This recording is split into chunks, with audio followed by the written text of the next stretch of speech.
이 시간 우리에게 주시는 하나님의 말씀은 요한복음 9장 35절에서 41절까지 말씀입니다. 요한복음 9장 35절에서 41절까지 말씀입니다. 제가 봉독해 올리겠습니다. 예수께서 저희가 그 사람을 쫓아냈다 하는 말을 들으셨더니 그를 만나사 가라사대 내가 인자를 믿느냐? 대답하여 가로되 주여 그가 누구시오리까? 내가 믿고자 하나이다. 예수께서 가라사대 내가 그를 보았거니와 지금 너와 말하는 자가 그이니라. 가로되 주여 내가 믿나이다 하고 절하는지라. 예수께서 가라사대 내가 심판하러 이 세상에 왔으니 보지 못하는 자들은 보게 하고 보는 자들은 소경이 되게 하려 함이니라 하시니 바리새인 중에 예수와 함께 있던 자들이 이 말씀을 듣고 가로되 우리도 소경인가? 예수께서 가라사대 너희가 소경되었다면 죄가 없으려니와 본다고 하니 너희 죄가 그저 있느니라. 아멘. 할렐루야.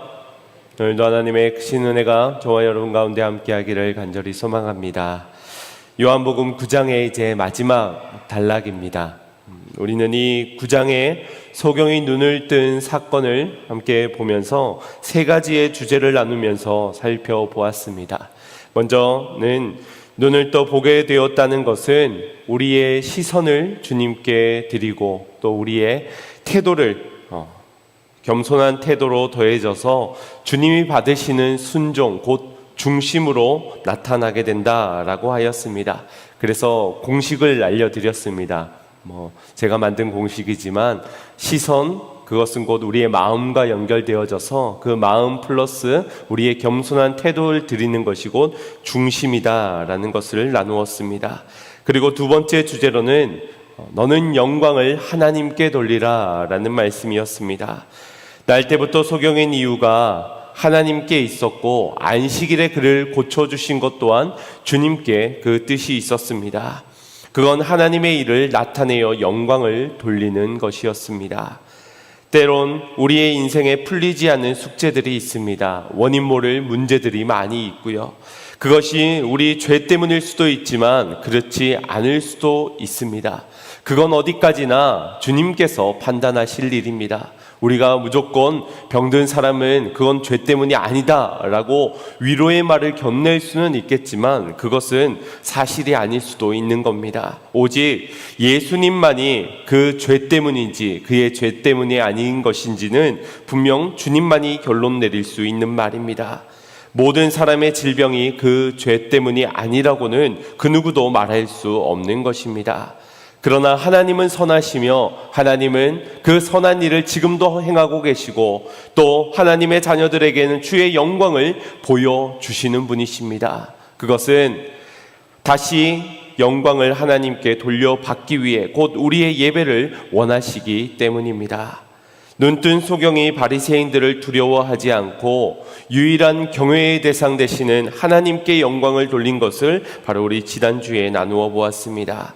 그리고 마지막으로 나눌 주제가 바로 과연 누가 진짜 소경인가 라는 주제로 살펴보고자 합니다. 이 세 가지를 기억했으면 좋겠습니다. 첫 번째는 우리의 시선과 태도로 중심을 드려야 하는 것, 너는 영광을 하나님께 올려드려야 하는 것, 그리고 누가 과연 소경이라 하는 문제입니다. 날 때부터 소경되었던 사람은 예수님을 만난 뒤에 인생의 놀라운 변화를 얻게 되었습니다. 그의 인생에 완전한 변화시킨 놀라운 축복도 세 가지로 나누어서 살펴볼 수 있는데 그 첫 번째는 바로 자신이 소경으로 태어난 이유가 자신의 죄요 또 혹은 부모의 죄 때문이 아니라 하나님의 일을 나타내기 위해서였다는 사실을 깨닫게 된 것입니다. 그것이 그에게는 놀라운 축복이었습니다.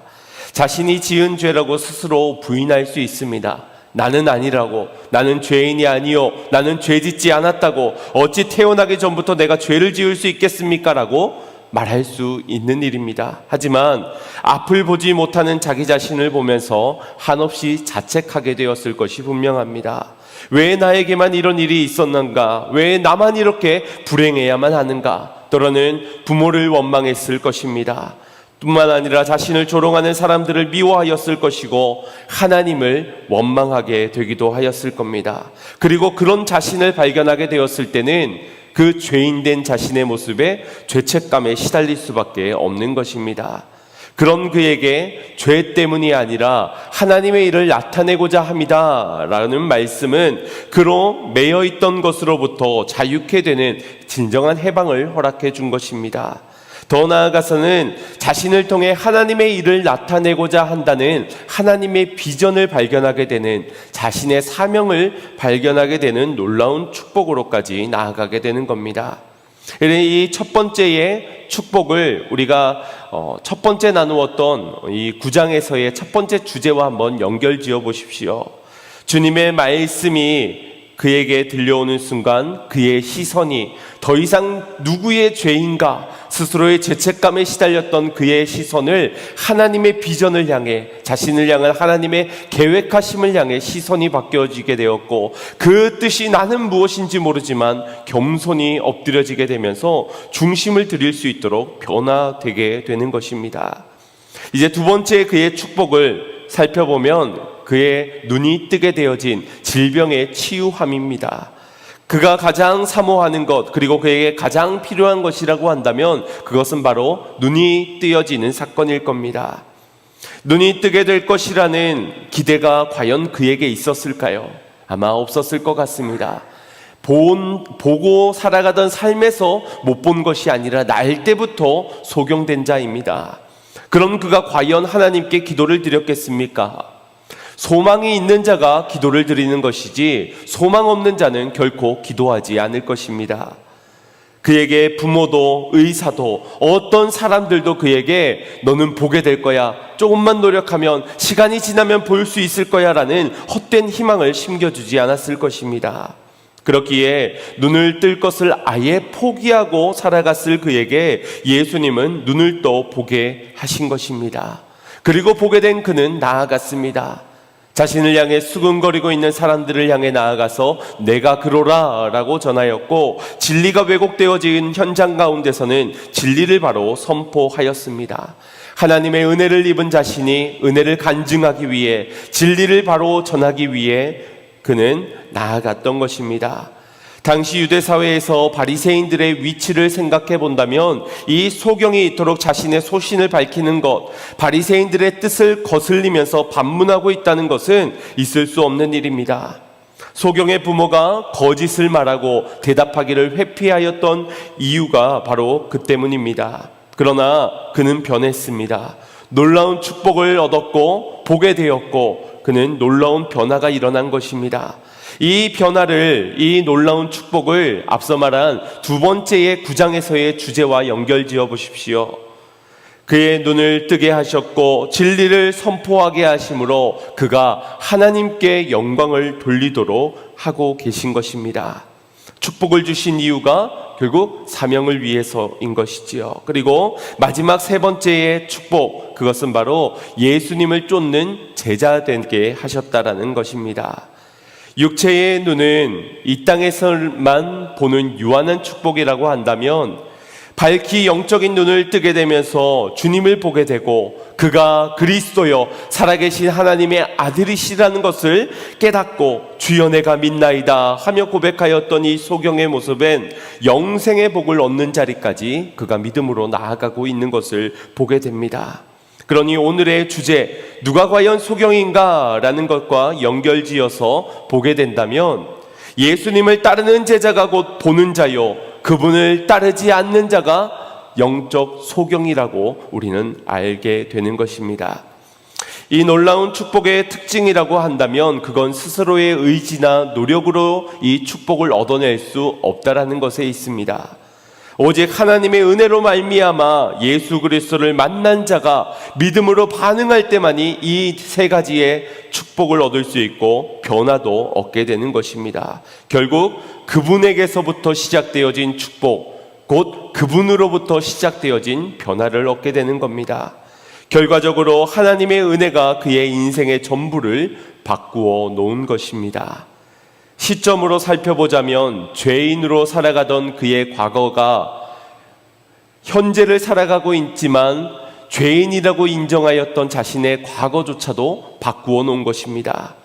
보지 못하던 인생에는 보는 인생으로 현재의 삶을 새롭게 바꾸어 주셨고, 그리고 내일의 시간, 그 시간을 영원이라는 시간을 내다보며 소망을 가득한 미래를 향해 나아갈 수 있게 하신 겁니다. 그렇게 그의 과거와 현재와 미래까지도 바꾸어 주셨습니다. 또한 그의 부정한 생각을 바꾸어 주셨고, 그의 부정한 눈을 뜨여주게 하여 주셨고, 또 그의 영혼조차도 거듭난 영혼으로 바꾸어 주신 것입니다. 사람이 변할 수 있습니까를 묻는다면 단연코 변할 수 있습니다를 외쳐야 할 것입니다. 외적인 것뿐만 아니라 내적인 것도 완벽하게 변화될 수 있는 것이며, 시간과 다가올 시간조차도 분명하게 달라질 수 있는 겁니다. 바로 예수 그리스도와의 만남으로부터 시작되어진 놀라운 축복, 놀라운 변화인 겁니다. 그래서 우리는 내가 그 증거입니다, 내가 바로 그렇게 변화되어진 사람입니다를 당당하게 말할 수 있는 자가 되어야 할 것입니다. 우리가 주 예수 그리스도를 만난 자라면 말입니다. 그러나 모든 사람들이 변하는 것은 아닙니다. 외적인 것만 변하는 사람이 있고, 또 정작 내면은 달라지지 않는 사람이 있습니다. 영원한 미래를 신뢰하지 못하여 오늘을 두려움과 염려 가운데 내일을 걱정하며 살아가는 이들이 존재한다는 것입니다. 이 거룩한 안식일에 시간에 맞춰서 왔고 장소도 잘 찾아왔지만 예수 그리스도를 만나지 못한다면 이 안식일은 진정한 안식을 누리지 못하게 되는 것처럼 말입니다. 오늘 본문의 바리새인들이 그 적절한 예라고 볼 수 있습니다. 그들도 예수님을 만났고 예수님의 진리의 말씀을 들었고 오늘은 안식일이었습니다. 그러나 여전히 그들은 예수님을 모른다 말하고 알지 못한다 하면서 이 안식일에 진정한 안식을 누리지 못하고 있습니다. 오히려 소경에게는 예수를 죄인으로 인정할 것을 강요하고 있습니다. 밝히 보게 된 자를 다시 보지 못하게 하려고 하는 것이고, 빛 가운데 있는 자를 다시 어둠 가운데로 이끌려고 하는 것입니다. 하지만 변화된 소경은 흔들리지 않았습니다. 25절 말씀에 보시면 그가 대답하길 내가 아는 한 가지, 그 한 가지가 지금 내가 보는 그것이다 라고 말하고 있습니다. 소경으로 보지 못하였다가 지금은 보는 그 한 가지를 그가 안다는 겁니다. 그가 흔들리지 않을 수 있었던 것은 그가 아는 이 한 가지 때문이었습니다. 내가 지금은 본다. 나를 보게 하신 이가 예수 그리스도시다. 내게 가장 큰 복을 허락해 주신 그 예수님을 내가 만났다. 이것을 그가 알고 있었기 때문입니다. 반면에 유대인들이 아는 한 가지는 무엇입니까? 24절 말씀을 보시면 그들이 아는 한 가지는 우리는 저 사람이 죄인인 줄을 안다라고 하였습니다. 이 잘못되어진 시선, 이 편협한 시선, 고집스러운 마음이 그들로 보아도 보지 못하는 영적 소경으로 만들어 버린 것입니다. 이를 통해서 우리는 많은 것을 아는 것이 중요한 것이 아니라는 것을 알 수 있습니다. 성경의 많은 인물들을 다 안다고, 성경을 여러 번 읽었다고, 신학적으로 교리적으로 많은 것을 안다고 그것이 중요한 것이 아닌 듯합니다. 하나를 알아도 제대로 알아야 할 것이고, 그 알아야 하는 한 가지가 있다면 그것은 복음이요 곧 진리인 줄 믿습니다.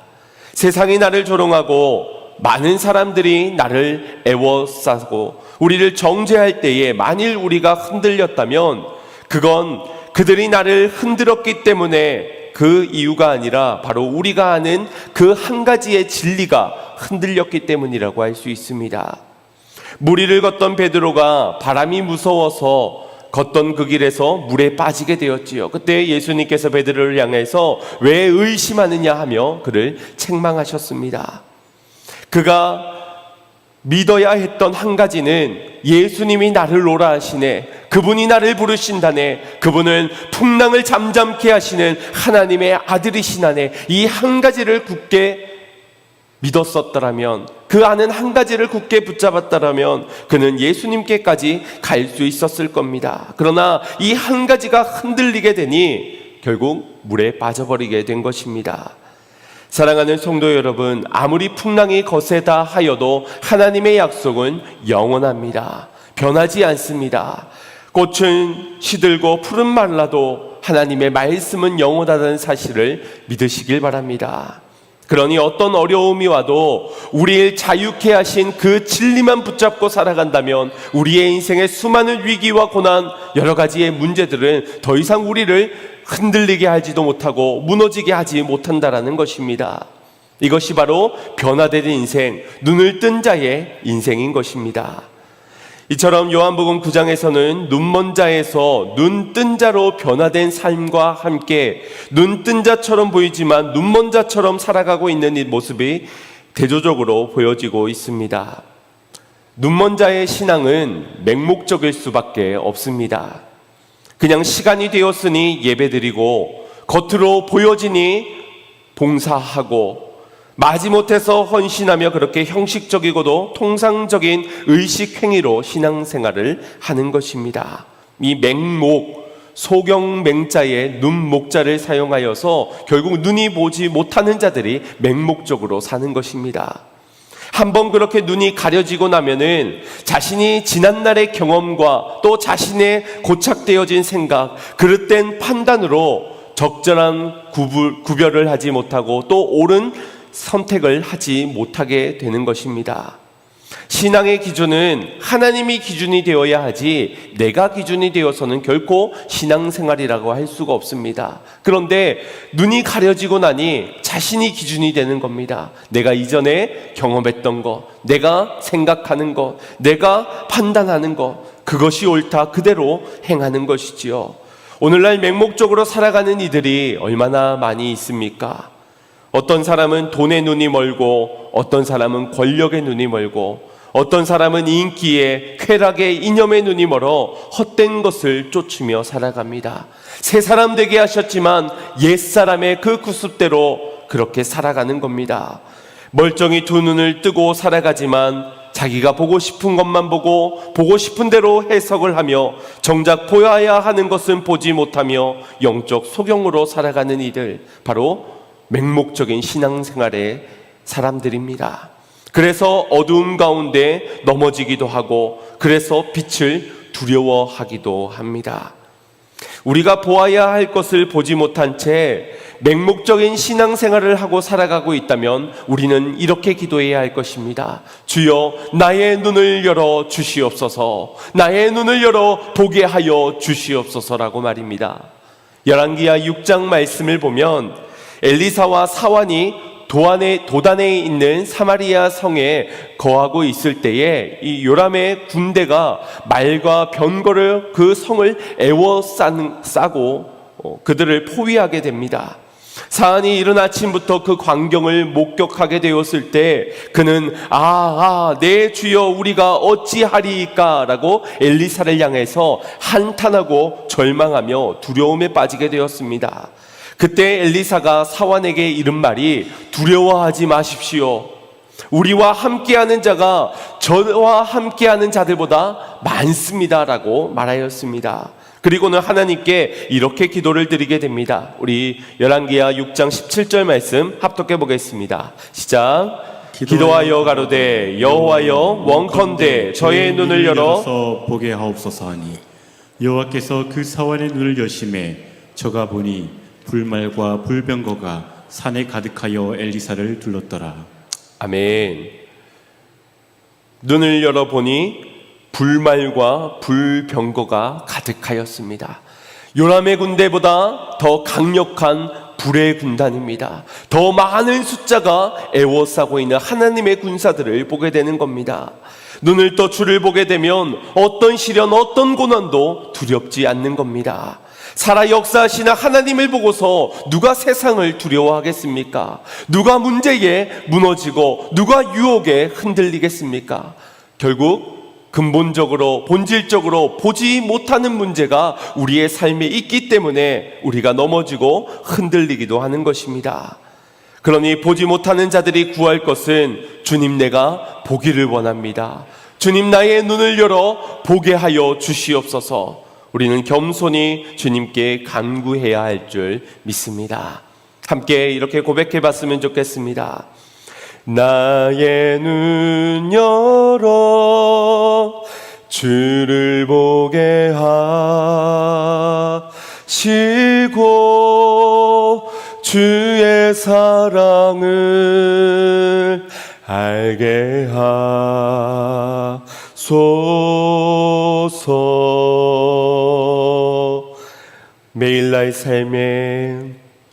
매일 나의 삶에 주 뜻 이루어지도록 새롭게 하소서. 주의 사랑으로.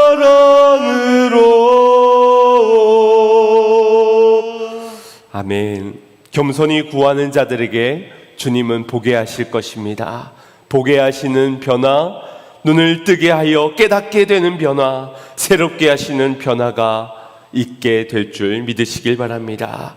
눈을 또 보게 된 자는 더 이상 이전처럼 살아갈 수 없습니다. 보게 되었으니 보게 된 대로 살아갈 것입니다. 소경을 보십시오. 지난주에 당당하게 바리새인들 앞에 욕을 먹을지언정 출교를 당할지언정 진리를 선언하는 그를 보십시오. 마지막 지난주에 보았던 34절 말씀을 보겠습니다. 시작. 저희가 대답하여 가로되 내가 온전히 죄 가운데서 나서 우리를 가르치느냐 하고 이에 쫓아내어 보내니라. 아멘. 쫓아내임을 받을지언정 유대의 지도자들을 향하여서 그가 가르치고 있습니다. 나는 진리를 아는데 너희는 모른다고 하니 모르는 너희에게 아는 자가 가르치고 있는 것입니다. 여러분, 가르침은 누가 전하는 것입니까? 교사라고 임명되고 선생이라는 자격증을 가진 자가 가르치는 것이겠지만 본질적으로는 알게 된 자가 모르는 자에게 전하는 것이 바로 가르침입니다. 본 자가 못 본 자에게 내가 본 것을 알려주는 것이 참된 가르침일 겁니다. 나는 보지 못했는데 그런데 가르친다. 나는 알지 못하는데 그래도 가르친다. 그것은 잘못된 거짓된 가르침일 것입니다. 눈을 뜬 소경은 보여주신 대로 전하였고 모르는 자에게 내가 아는 것을 가르치려 하였습니다.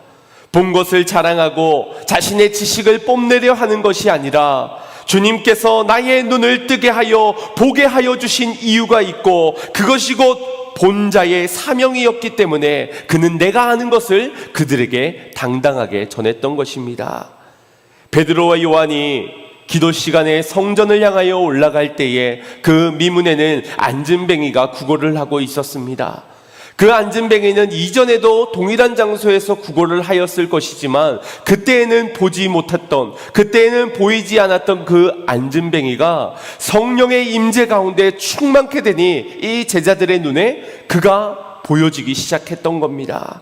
그리고 그에게 하나님이 내게 보여주신 자라는 것을 믿고 순종하여 이르기를 내게 은과 금은 없거니와 내게 있는 건 내게 주노니 나사렛 예수 그리스도의 이름으로 일어나 걸어라 명하였던 것입니다. 정말 눈을 뜬 자라면 먼저는 주님을 볼 수 있어야 할 것이고 그리고 이후에는 주께서 보여주는 것을 볼 수 있어야 할 것입니다. 이게 바로 눈뜬 자입니다. 그러면 영적 소경은 누구겠습니까? 주님을 보지 못하는 자일 뿐만 아니라 주님이 보여주신 것도 주목하지 못하고 볼 수 없는 자들이라고 할 수 있는 겁니다. 실로암에서 난생 처음 눈이 떠져서 괴성을 지르며 기뻐 날뛰는 한 사람. 그런데 사람들은 그에게 큰 관심이 없었습니다. 그가 수년간 날 때부터 어떤 고통에 있었는지 그의 고통에 관심이 없었으니 그 고통의 문제가 해결된 것에도 사람들은 관심이 없는 겁니다.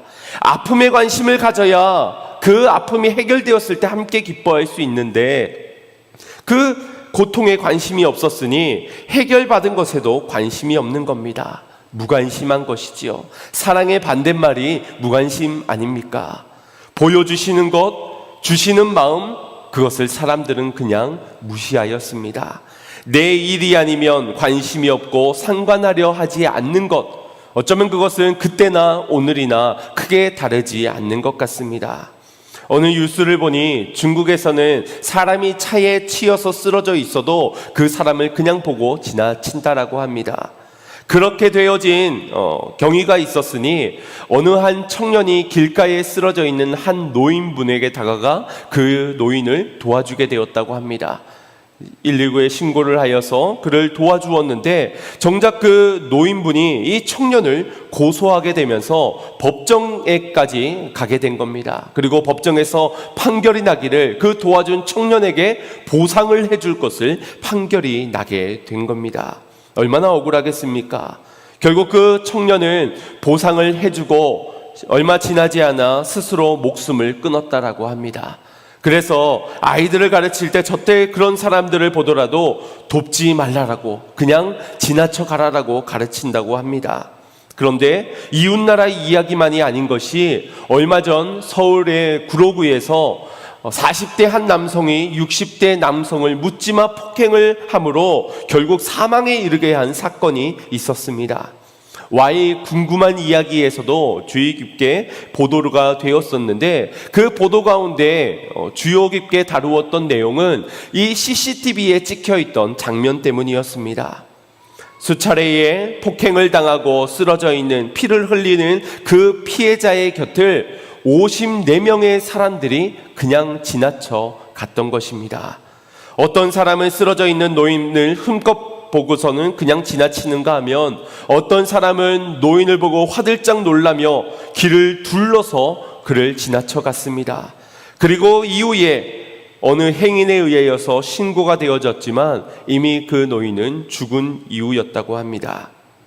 그렇게 숨진 피해자의 지인은 안타까운 마음에서 인터뷰를 하기를 첫 번째 목격자가, 아니 두 번째 목격자가 신고만 했더라도 어쩌면 달라질 수 있었을 텐데 라고 안타까운 마음으로 이 삭막해진 사회를 향해 한탄의 목소리를 내었습니다.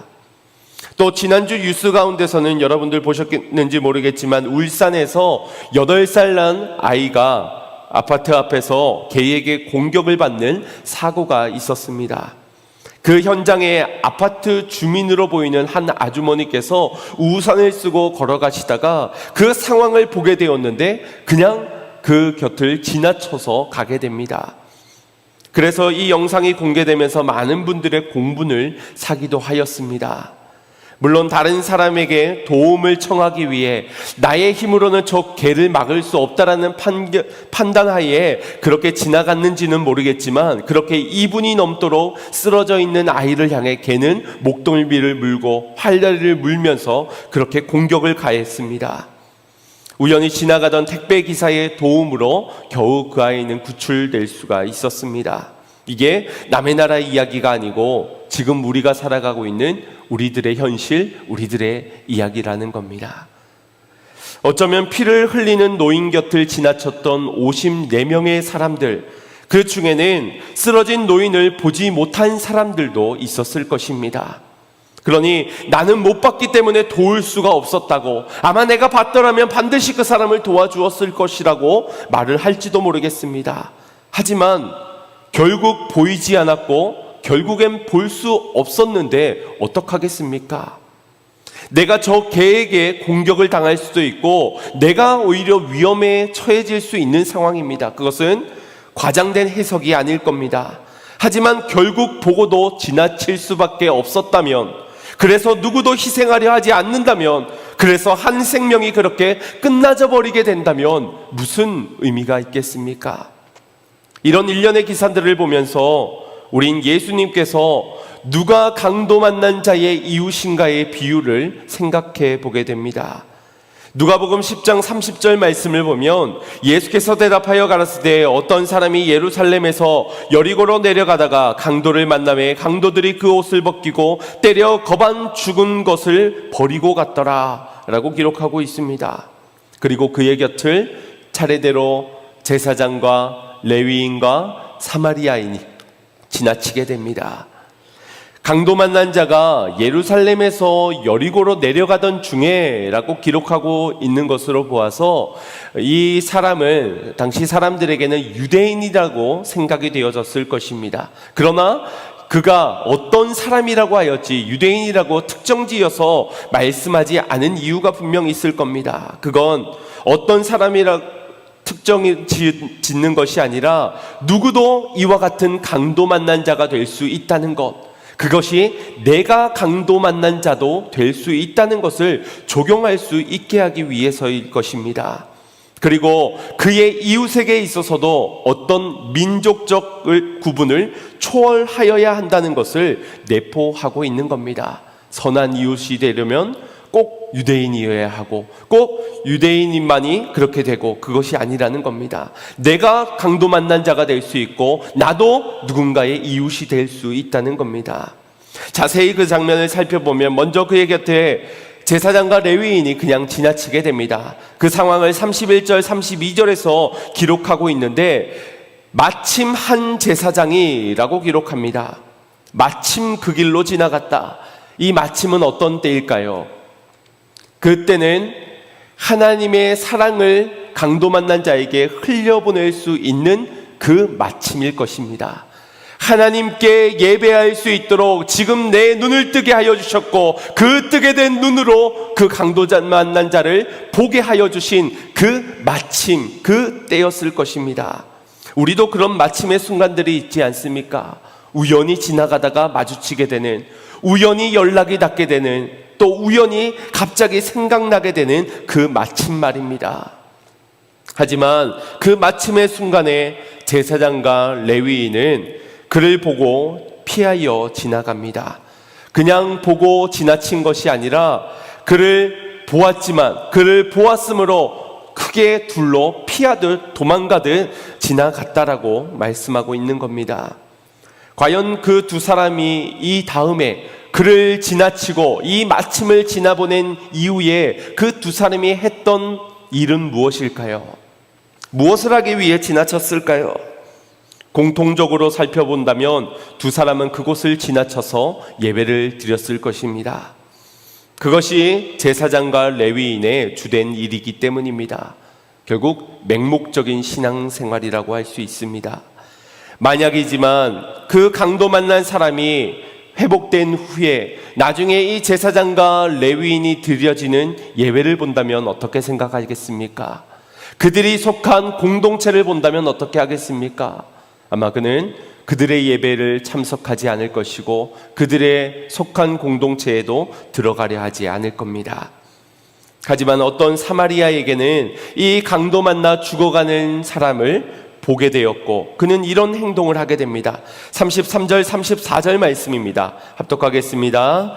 어떤 사마리아인은 여행하는 중 거기 이르러 그를 보고 불쌍히 여겨 가까이 가서 기름과 포도주를 그 상처에 붓고 싸매고 자기 짐승에 태워 주막으로 데리고 가서 돌보아 주고.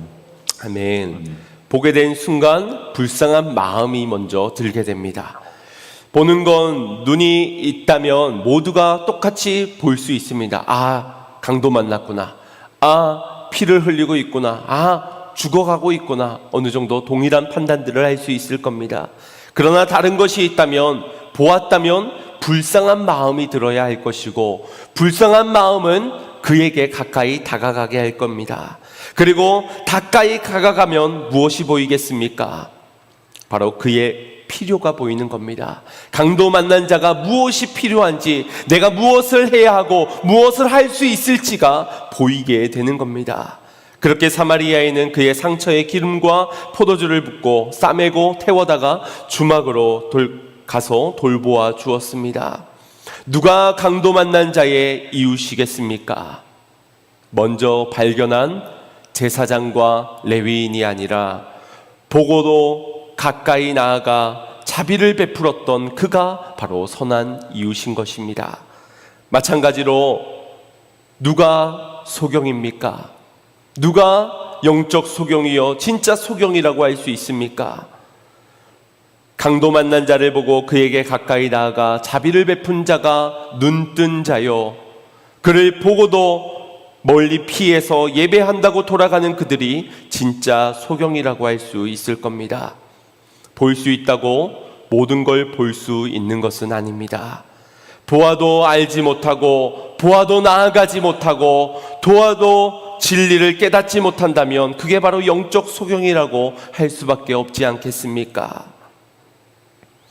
출교를 당한 소경, 그는 이제 사회로부터 고립될 것이고 가족으로부터도 보호받지 못하고 가장 고독스럽고 외로운 시간들을 이제 살아가야 할 겁니다.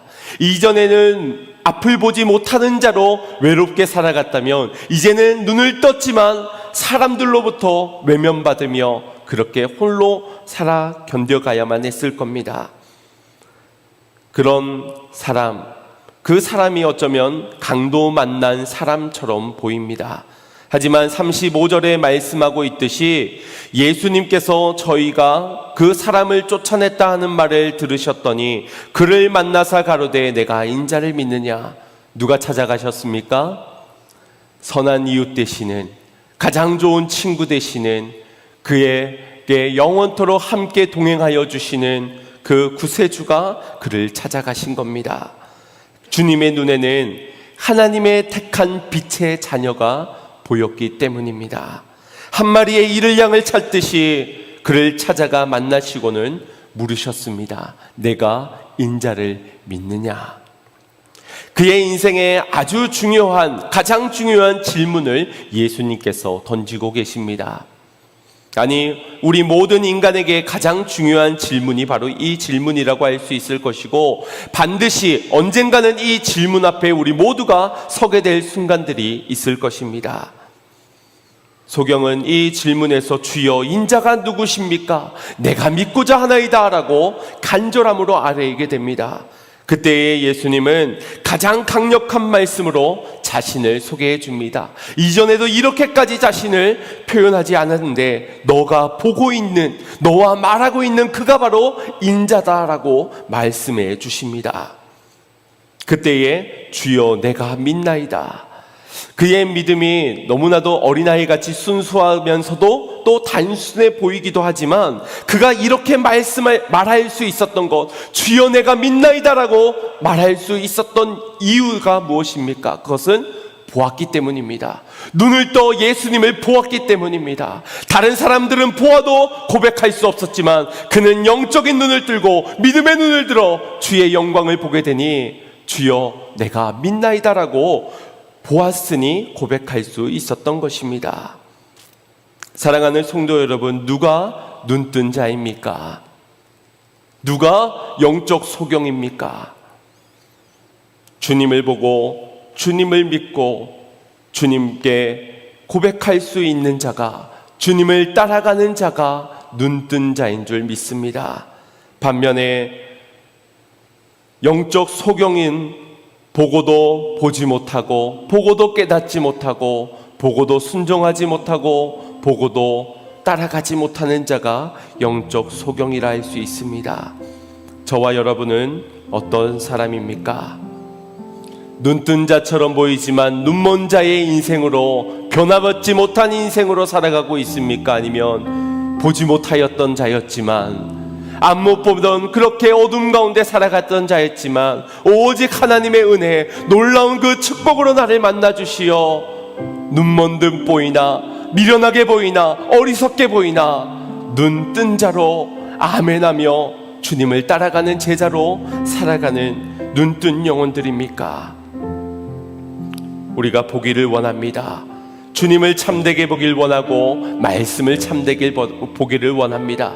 그리고 더 나아가서 주님께서 우리에게 보여주시는 그것들을 볼 수 있는 자들이 되기를 소망합니다.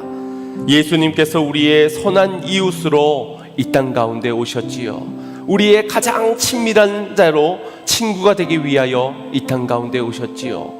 하나님과 동등됨을 취하지 아니하시고 종의 형체로 우리에게 다가오셨지요. 우리의 아픔을 위로하기 위해, 우리의 필요를 보고 그 필요를 채워주기 위해, 우리에게 자비를 베푸시기 위해 그렇게 주님은 우리에게 다가오셨습니다. 이제 우리가 그 사랑을 경험한 자답게 우리도 섬겨야 하는 그곳, 소외되고 고통 중에 있는 이들을 바라볼 수 있기를 소망합니다. 그리고 보고만 있는 것이 아니라 긍휼한 마음에서 가까이 나아가 그들의 필요를 보고 자비를 베푸는 자, 그렇게 눈뜬 자로 살아가는 저와 여러분이 되기를 소망합니다. 오늘 이 은혜의 눈이 활짝 열려지는 은혜가, 그 축복이 저와 여러분 가운데 함께하기를 간절히 소망합니다.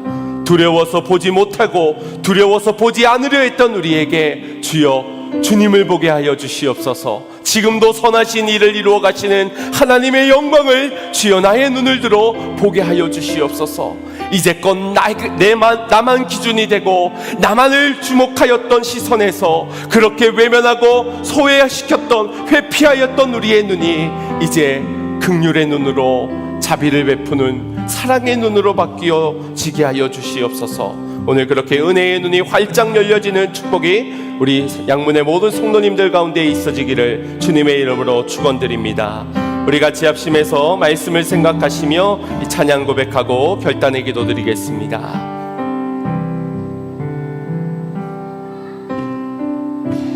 매일 스치는 사람들, 내게 무얼 원하나, 공허한 그 눈빛을 무엇으로 채우나. 모두 자기 고통과 두려움 가득 감춰진 울음소리, 주님 들으시네.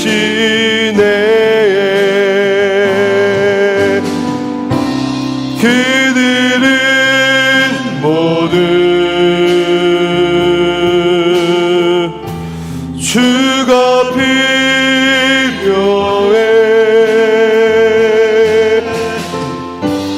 깨지고 상한 마음 주가 여시네.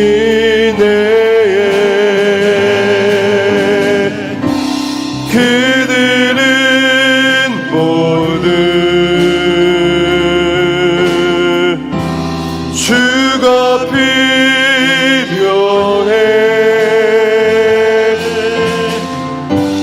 모두 알게 되리. 사랑의 주님, 캄캄한 세상에서, 캄캄한 세상에서 빛으로 부른 바다, 잃어버린 자들과 나누라고 하시네. 무의 사랑으로만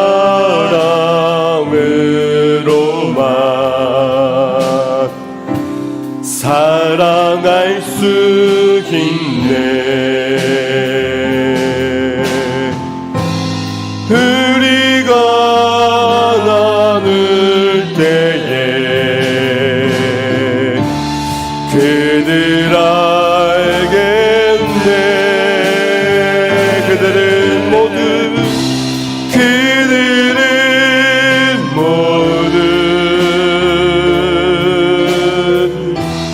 주가 필요해.